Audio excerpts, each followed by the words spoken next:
I've been in the marsh for a lot recently and was just out there today trying to get this experiment set up. So I don't have any data to share with you from our site yet. So my objective is to tell you about thin layer deposition or sediment augmentation as a marsh restoration site because it's a relatively new technique, and the reason that the National Ocean Research Reserves are investigating it is because we have the power of this national system where those of us that are cooperating and participating in this study can leverage our similarities in the kind of data that we have available through our system-wide monitoring program, both through our water quality and our meteorological data, but also many of us monitor salt marshes with an annual vegetation and surface elevation change protocols. So we're kind of leveraging all this investment that we have being part of this system to try to make new inferences about this particular relatively new restoration technique to help others who are thinking about saving marshes from rising sea levels. So I'm going to be showing you some overhead slides, but as Joan pointed out, this is our marsh down here at Sage-A-Lot Pond, and I'm working up here off of Willsworth Road, and I'll show you some aerial photos. But,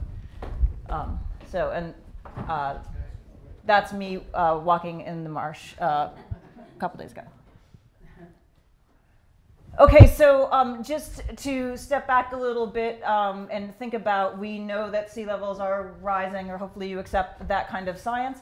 And I, in my previous positions, was with the National Park Service, where we did a lot of work helping to have the managers there plan for changing sea levels and how that will affect different marsh plant communities.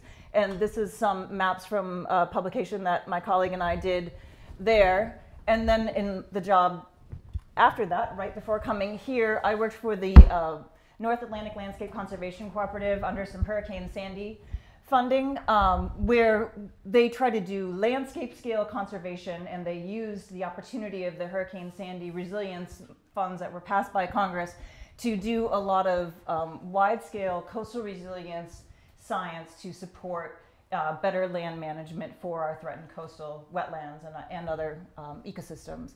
And one thing that they had already available was some landscape capability maps. This is just a kind of a heat map showing you where they predict habitat will be lost or remain for salt marsh obligate nesting birds, and that's a salt marsh sparrow. I have a bigger picture of it later. It's a very famous picture that we all use. It's baby birds drowning in their nest.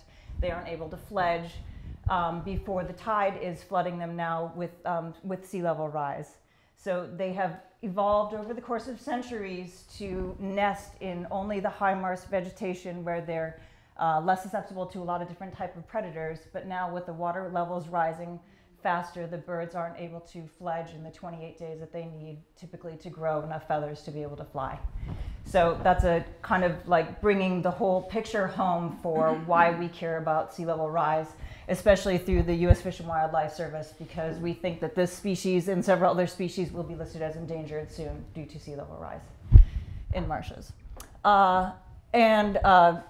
Blackwater National Wildlife Refuge is one of the most famous drowning marshes on the East Coast. It's just been studied like crazy, and they've tried this thin layer deposition where they spray sediments that they obtain from dredging onto the marsh surface, hoping to give the plants an elevation boost that they need to buy some time for the marsh to persist longer, the vegetation to persist longer, and to buy some time for some of those species that really depend on the marsh habitat for their survival, and those species that are declining rapidly. So it was giving us. Where's that? Sorry. Blackwater's in Maryland, Chesapeake Bay. So I was just kind of summarizing. There's a whole lot of science that I think helps us to prepare and plan for and know where our marshes are in trouble. And I was giving us a green score for that. But in terms of our ability to test different restoration techniques and manipulations that we can do in order to adapt to and restore marshes and other threatened coastal wetlands in the face of sea level rise, I'd say we're in a yellow stage.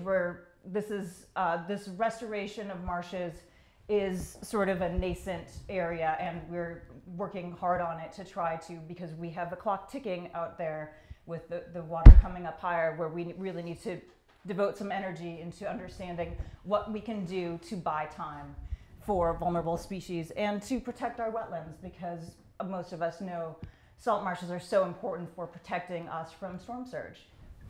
So, and all sorts of other functions. So this is just a quick overview of some of the ways that the U.S. Fish and Wildlife Service used the Hurricane Sandy funding in order to prepare a huge variety of sites along the East Coast in the Sandy-affected area for sea level rise. So they had quite a few sites that had the triangles where they were experimenting with thin layer deposition or sediment augmentation, and that's the restoration technique that I'm going to be talking about tonight.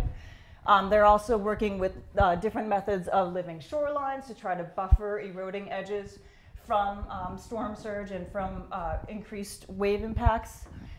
They are removing tidal restrictions, so that's improving hydrology. In some places, they're actually girdling trees at the upper edge of marshes to kill them, to allow the salt marsh vegetation to thrive better at the upper zone of the marsh where they need to migrate upslope, as the water is kind of pushing everything upslope due to the rising water levels. So this was just to give you an idea of some context for this thin layer deposition technique. It is being tried all over the East Coast and also in the Gulf Coast, and to just give you an idea of some other things that we can do to adapt to sea level rise. Joan covered this briefly, but a quick overview again of what sea level rise does to salt marshes. In a typical marsh, we have a major break on the East Coast in our vegetation communities, depending on where the high water level comes on a daily basis. So we have very different Spartina alterniflora grasses that are flooded daily, and the community of grasses that are flooded less frequently, mostly only on spring tides, we refer to as our high marsh community. This is where the birds nest, at the upper fringes of the high marsh. So when we have our current water levels being augmented with more water, we can have an inability of our low marsh grasses to be able to tolerate that much flooding. They die out and give us mudflats, and we're seeing that in many places. We see the vegetation thin because it's stressed by more water covering it more of the time. And the high marsh species start to thin. They are replaced by low marsh species, which are more tolerant of saltwater flooding. And this is when we start to see wildlife impacts often. By this thin layer sediment addition, when we add dirt to the marsh to try to give it an elevation boost, we are hoping to buy time. We know that this is not something that's going to work a century into the future, but maybe we can buy some time for some threatened populations to have the lower marsh vegetation recolonize where they had been unable to persist because there was too much water, and the high marsh zone recolonize back down where those plants used to be. So it's trying to, we can't take the water away, we're trying to give some elevation to buy time. As I mentioned, the National Ocean Research Reserve System, there is a big investment besides the water quality monitoring, which a lot of you know about, in also trying to understand salt marsh and other vegetated ecosystem change in the face of sea level rise and other anthropogenic stressors. This is a map that shows you at our Sage Lot Pond site all of the types of infrastructure that we have. Every square there is a permanent vegetation monitoring plot. We have surface elevation tables, which I'll show you a picture of, to monitor elevation change. Basically, we're looking for, on an annual basis, I'm going to skip over that because I don't have enough time. We're following plant communities and permanent plots and seeing the effects already in our 7 years of data of reduced abundance of plants that are less tolerant to sea level rise and increased abundance of those that are more tolerant. And we are monitoring surface elevation change. How much in a millimeter scale type measurements does a marsh surface change year after year in the same exact spots? And we're seeing, as Joan mentioned, about 2.8. Well, that was from Megan's data. Somewhere about 2.5 millimeters per year change is what we're seeing in our surface elevation table. So that's 10 years of data. Okay, before I launch into telling you about the experiments that we're doing here and more about thin layer as a sediment, as a restoration technique, I wanted to give a huge shout out to Jordan Mora, who's our research associate here, and Vitaly Shermet, who's just a collaborator but has been giving weeks of his time and own personal equipment, and was out there again today with me. I think it's been 8 days that he's just been in the field with me, not getting paid at all, just because he's invested in this project, and amazing amount of work. And here's a list of most of these people are WBNERR staff that have contributed thus far to the project. Nancy was out there in December, and it was snowing on us and freezing, and it's been taxing, very taxing. And these people are really valiant. So sometimes it's really depressing to work in salt marshes. They're drowning. They're really tough places to work. It's soft. You get stuck all the time. They're dirty. It's been cold lately. And it's just kind of like, it seems like the stories are always sad in terms of our personal experiences in salt marshes and the plight of the wildlife that needs to nest at the upper fringe of the marsh. And I'm not advancing. I'm stuck in the mud. Weird. Do I point at? No, is this here? Okay, the end. It was. And you tried this one, right? Yep. Oh, wait. Okay, I don't know. It got unstuck. Okay, see, no tools. I don't know what happened. I think it just had it. Yeah. Sometimes your computer gets stuck and sometimes you get stuck. So sometimes it's hard to work in salt marshes. And this technique, spraying dredged sediments from a nearby channel onto a salt marsh, is something that is just like, well, it's sort of an upper for people that work in salt marshes, and it's a depressing place to work. And it's a literal upper for the vegetation when they can recolonize to get that elevation gain. That was the point of that. This technique has been used since I think the first example of thin layer spraying sediments onto a salt marsh was in New York in some marshes back in 2003. And I thought when I heard about this, that was like, oh yeah, well, New York Harbor, they've got money. They could like spray dollar bills on the marsh for elevation gain. That is never something that will take on as a larger restoration technique. But I was wrong, and I think as people are understanding more and more about the plight of marshes, the ecosystem services that we get from marshes, how important they are to us, people are really adopting this technique in many more areas. And there's often a site that implements it, maybe two sites that are nearby, but we haven't had much experimental scale comparison of, say, the thickness of sediment. What thickness should we use under different tidal conditions? What about when you augment or give sediments to the high marsh plant community? It's very different than the low marsh community. The forms of the plants are different. Do they survive? Can they come back? That's the sort of context that the National Ocean Research Reserves approach this restoration technique with, and by working at 8 different sites, we're able to capture a range of tidal conditions and sediment regimes within our different sites. Here's just some more pictures of what a site looks about 4 months after it's been sprayed with sediments in Rhode Island.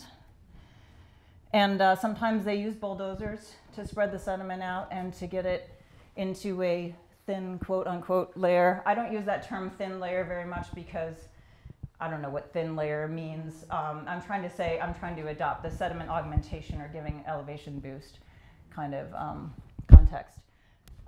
This is a very back of the envelope sketch of the various costs per acre from different sediment augmentation projects throughout the East Coast.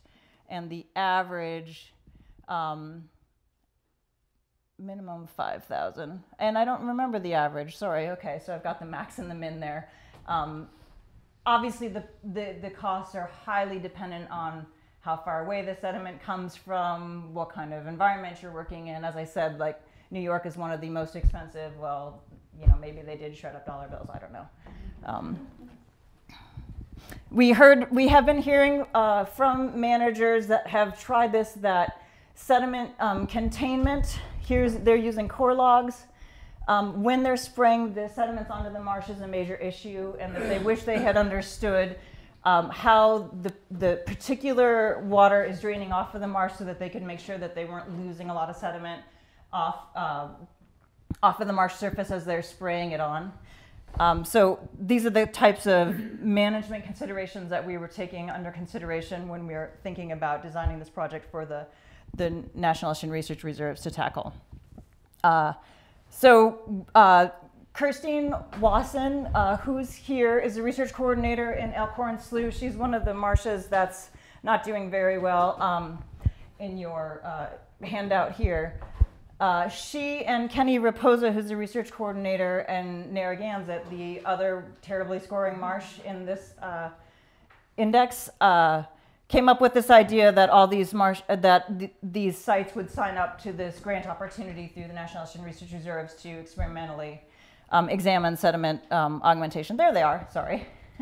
And Christine did her sediment augmentation like a week or two ago, and Kenny has been writing to me and saying, how's it going, and can I help you last week, but he couldn't help.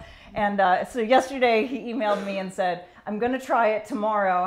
Any tips for me? And I was like, okay, so hopefully you won't have sideways snow. Use sleds, don't use wheelbarrows, and a couple other things. And like I've got 19 plots left to go, and I think I was on day 6 of trying to place the sediments out in the marsh.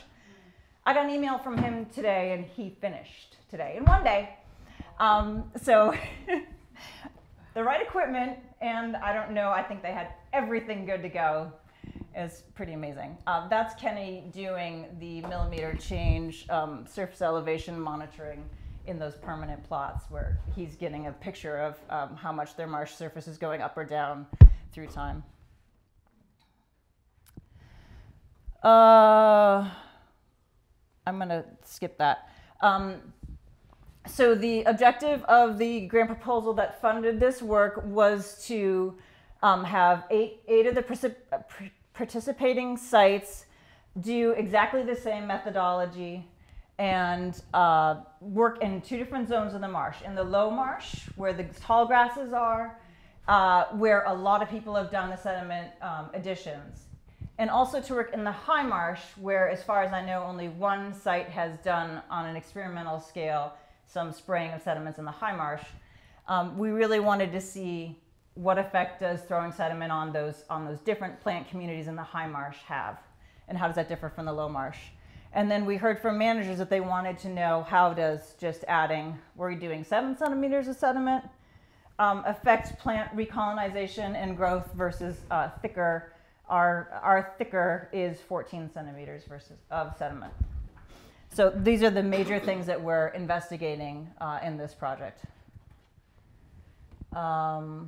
And I kind of talked about this. Here's our baby drowning birds. Again, one of our ultimate sort of conservation focus is to try to figure out techniques to help species like this that are really suffering in the face of sea level rise. What does LP stand for? Sorry, it's thin layer placement or sediment augmentation. It's all the same thing.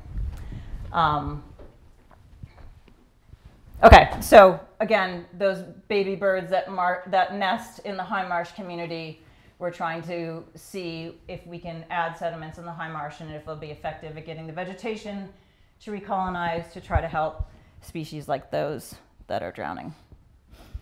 So what we're hoping to see in our degraded low marsh plots, and a lot of them look like this, the vegetation is thinned out so much that it's more mudflat, really, than vegetated. We're hoping to see a recovery of the vegetation to the normal low marsh community. And these are pictures from the West Coast, so this is different suite of plant species than we have. In the high marsh, we're hoping to see these typical low marsh species that have moved up because of sea level rise, replaced with our high marsh plant species, which used to exist at lower elevations before a lot of sea level rise. We're working in some sediment containment frames. I had an intern from Colby College build, I think, 40 boxes this January. And I'm working over here on the north side. This is Sage Lot Pond. Working over here in areas where we have mapped vegetation change and decline of high marsh vegetation. So we're aiming our high marsh plots in areas that have recently lost high marsh vegetation, and our low marsh plots the same thing, where they've thinned out and become unvegetated. And as I mentioned, we're working with thin 7 centimeters of sand and thick 14 centimeters of sand poured into the boxes.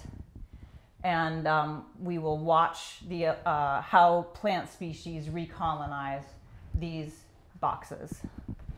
That is a small experimental plot. They did a lot of pilot work before they had all 8 reserves do this project. I'm going to just sort of skip over that. This is these. Yes. So are you replanting at all, or is it just? Not for the first 2 years of the project. If we don't see any recolonization, some of us can, some of us can't, depending on our permit conditions. The only thing I wanted to point out here is that these pictures are from the East Coast, and this is kind of what our degraded high marsh sites look like. And this is what we're hoping to get is a lush, for those of you that know your plants, Spartina patens or other species like that type community. And again, recolonization of the mudflat area. So this is the degraded low marsh / mudflat where we've got half of our plots at Willswork Road. And here's some methods that we're just give you an overview of what we've been doing so far. We've taken elevations in every single plot, 5 elevations in the plot. Then we will add, this is feldspar. It's a potter's material. It's just this white powder that's used very commonly to make what's called a marker horizon in all sorts of salt marsh studies. So we're laying that in every single plot. And then in some plots that are getting the thin sediment addition, we're adding 7 centimeters of sediment. That's about 3 buckets worth of sand. And in the thick plots that get 14 centimeters of sediment, it's 5-6 buckets of sand. Every single reserve that's doing this is using the same sediments ordered from a local quarry. And then we're mixing in 10% local mud from our sites so that we're kind of seeding the plot with a little bit of sulfides so that it's not an ideal experimental condition, but more like what you would see if you were spraying sediments onto the marsh surface in a real restoration scale type plot, type experiment. Restoration, I guess I should say, project, yes. So, and just to give you an idea of what we've been doing a lot is hauling like sled dogs, all sorts of sediment from where we can drive the truck to. We load up sleds, pull them down to the marsh edge, put them on a catamaran, drive up the coast a little ways, unload them, pull them back up a boardwalk. I think none of those pictures came out. Oh, yeah. Land the catamaran a little bit farther north, laid out all these boards, pull the sediment up, and put it into each plot. And we're going to add sediment to a total of 30 plots. So it's just basically brute force labor right now. Was that the actual size of the plots, or was that the all the test sites are? These are the actual size of the plots. They're 70 centimeters on a side. And then that marker horizon just goes in the middle of every single plot. And the reason that some of these don't have frames here is because we've got to have a control where we don't have a frame And then we have to, I'm also doing another treatment where we're severing the roots around each of every plot, because we want to kind of cut off the plants that are inside that frame from their neighbors, from their clone mates, so that there's not subsidies. And I'm doing a severing control as well. And another thing I didn't mention is Narragansett, Wacoit, and Elkhorn, and a site in Virginia are also adding this biochar, this activated charcoal sediment amendment, as another treatment, trying to see if adding this biochar will help the plants recover better. And because it's apparently useful for carbon sequestration, and because of our history here at WBNERR with blue carbon work, carbon sequestration in wetlands, I wanted to add that treatment. Of course, it adds a lot of work. So in addition to the field component that's going on at all 8 reserves, we've all sent our sediments to Beth Watson at Drexel University, and she's going to be looking at the effects of the different sediment types and the biochar, that sediment amendment, in greenhouse experiments under very controlled conditions, to try to see what kind of effects our range of sediment types have in our natural marshes. We're all using the same sediment mix for the actual experiment. So our hope is that we will be able to answer managers' questions about this sediment augmentation or thin layer restoration site, to help people understand if through a variety of tidal regimes and other site conditions, will this type of restoration potentially work for them. And both through their different site conditions and also through the thin and the thick additions, to try to understand, well, maybe 7 centimeters works rather well in a microtidal site, but not in a macrotidal site, or, you know, these are the sorts of questions that we're trying to answer. They've also, in getting all 8 reserves to have the same methods, they've developed a monitoring protocol for people to use when they're doing actual restorations, so that they can collect all the same type of data in the same sort of way, so that we can be making more inferences across both this experiment and actual restorations about the effectiveness of this technique. So I think I want to stop there.